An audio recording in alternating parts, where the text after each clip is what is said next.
നമുക്കിന്ന് നാരങ്ങ അച്ചാറിടുന്നത് എങ്ങനെയാണെന്ന് നോക്കാം. അപ്പോൾ ഇത് ഞാൻ വാട്ടിയ നാരങ്ങയാണ്. ഇത് ഇത് നമുക്കിനി മുറിച്ച് അച്ചാറിനായിട്ട് റെഡിയാക്കാം.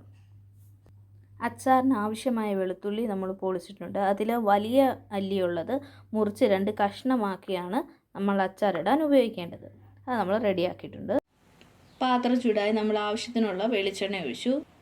ചൂടായ എണ്ണയിലേക്ക് നമ്മൾ ആവശ്യത്തിന് കടുകിട്ടു.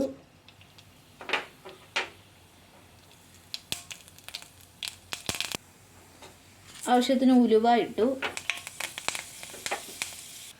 ഇനി ആവശ്യത്തിന് വെളുത്തുള്ളി ഇടുക. നമ്മുടെ ഉള്ളി കുറച്ച് മൂത്ത് പോയി നമ്മൾ അതിലേക്ക് പൊടി ഇടുക. അച്ചാർ പൊടി ഇട്ടാണ് നമ്മൾ അച്ചാർ ഇടുന്നത്.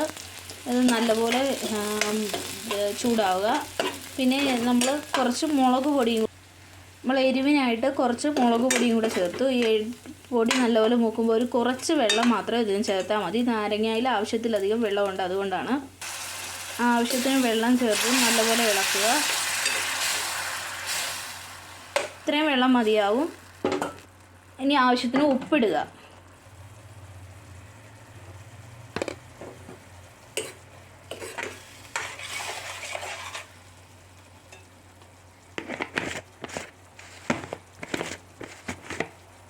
ഇനി ഇപ്പോൾ ഫ്ലെയിം ഓഫ് ചെയ്തതിന് ശേഷം ഇതിലേക്ക് നാരങ്ങ ഇടാം. അപ്പോൾ ഇതാ നമ്മുടെ കറുനാരങ്ങ അച്ചാർ റെഡി ആയിരിക്കുന്നു.